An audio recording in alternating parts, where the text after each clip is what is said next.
नमस्कार मित्रांनो, लग्नानंतर होईलच प्रेम मालिकेच्या पुढील भागात आता आपल्याला मोठा ट्विस्ट पाहायला मिळणार आहे.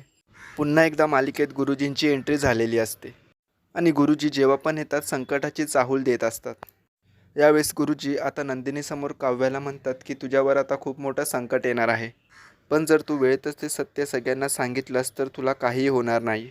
तर नंदिनी आता गुरुजींना विचारू लागते की नक्की काय म्हणायचं आहे तुम्हाला. तर गुरुजी म्हणतात की मी जे काय बोलतोय ते काव्याला चांगलंच समजतंय. गुरुजी आता काव्याला म्हणतात की तुझी नंदिनी ताई खूप निर्मळ मनाची आहे. तिच्यापासून काहीही लपवू नकोस. तिचा संसार उद्ध्वस्त होण्यामागे तुझा हात असणार आहे.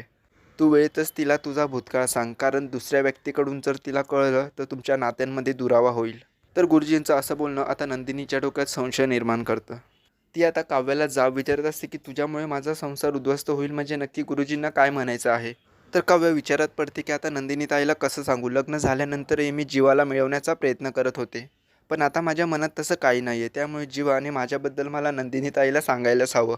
आणि या सगळ्या गोष्टींवर ते विश्वास ठेवतील का, आणि मग आम्ही एवढे दिवस हे सत्य का लपवलं हेही त्यांना सांगावं लागेल. तर नंदिनीसुद्धा आता वारंवार काव्याला भूतकाळाबद्दल विचारू लागते. तर प्रेक्षकांनो, तुम्हाला काय वाटतं, काव्याला सत्य सांगायला हवं का, नंदिनी विश्वास ठेवेल का?